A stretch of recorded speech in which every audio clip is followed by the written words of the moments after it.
This is the scene we fear. A gunman opens fire. It could be a school, a factory, an office building. In this case, it's a casino, and I'm in the middle of it.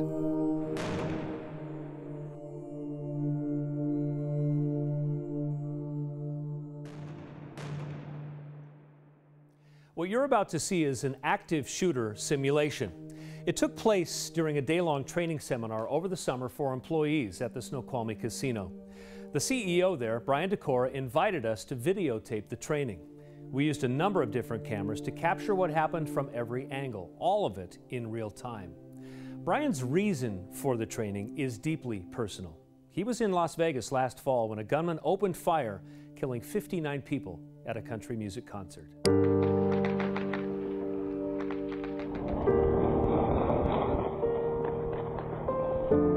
I was actually across the street at MGM Grand, and when the first wave of people came through, I saw fear in their eyes. There was 20 or 30 people running through, and about a minute or two later, it was a wave of thousands of people running through, not with fear in their face, but terror.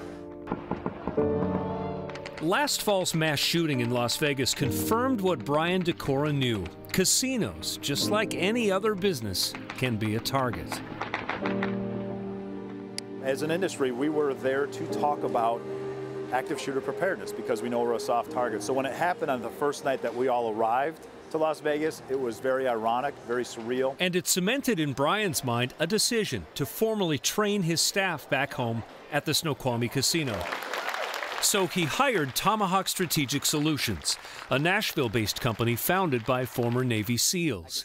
For one day in July, they trained the casino staff. The first lesson? You and I are the first responders. The people that are on the ground in an event are the first responders.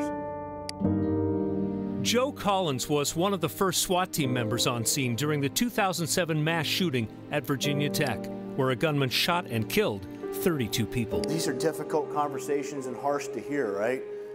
But we have to understand that we're going to get one opportunity in a situation like that, and we have to be able to quickly act. It may not be the right decision, but act. To know what it's like to act under pressure, casino employees are put through realistic scenarios. The first takes place in a ballroom set up to look like a gaming area and concert venue. The shooter, played by instructor Doc Harris, enters the room and opens fire. As we scramble for the nearest exit, it's hard to tell where the shooter is because it's dark and the music is loud. Some people hide behind the slot machines, then run. Most of us end up in the foyer or outside.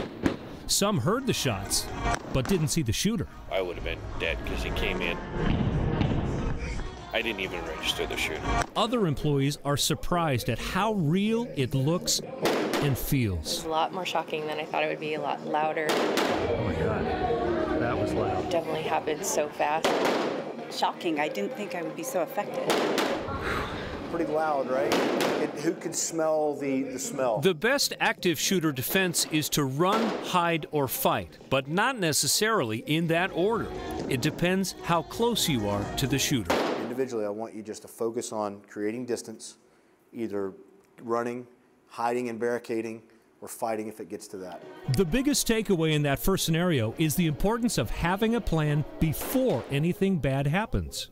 As the training moves to the casino's back office area, we realize this is very different from the first scenarios. The hallways are tight. The rooms are smaller. Trainer Alex West says in confined spaces, you may only have a split second to react. Watch as CEO Brian Decora holds a small meeting. The gunman walks in and takes him out. But watch how quickly the employees take the gunman down.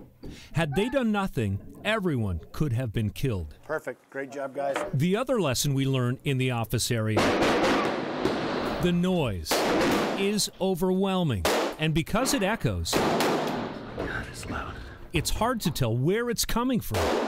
Alert employees recognize the danger and quickly lock doors to keep the shooter out. End exercise, end exercise, end exercise. Go ahead and head to the debrief area. During our final debrief, I see a new sense of confidence emerging. How many of you barricaded with furniture? Good. Furniture barricades are a good tactic, but hiding right behind a door is not. Because doors attract bullets. They are magnets. People shoot through them. How many of you hid under desk? Be honest with me. Joe asks that question because it's common for people to find a good hiding place and then check out. To avoid that, stay in the fight. Stay in the fight doesn't necessarily mean fist fight or going after maybe an active shooter. Stay in the fight's more of just a mentality. And that is what today's training was designed to do. Empower everyday people to know what to do when the unimaginable happens. It's imminent that it will happen again. We want to make sure it doesn't happen here, and if it does happen here, we're prepared to minimize the casualties. Set yourself up for success. Failing to prepare is preparing to what? Fail. That's right.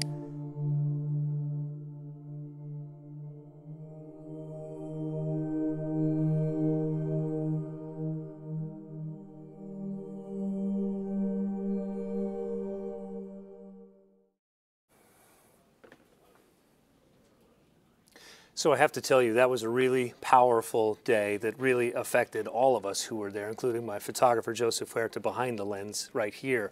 I do have to say that we gave you a glimpse of this training to give you an idea what we can do to prepare. Snoqualmie Casino has an extensive safety plan that we were not able to document because it's proprietary. They don't want people to know that. They just want people to know that they're ready.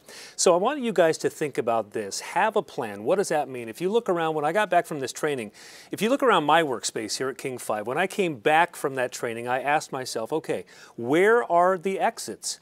And identified where some escape routes are. Where are some of the doors that have good deadbolts? Where are the good heavy doors?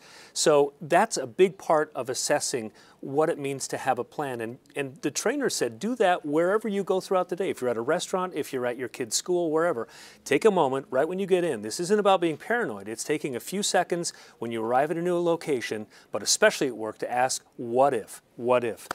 So develop that mindset. We talked about run, hide, fight, not necessarily in that order.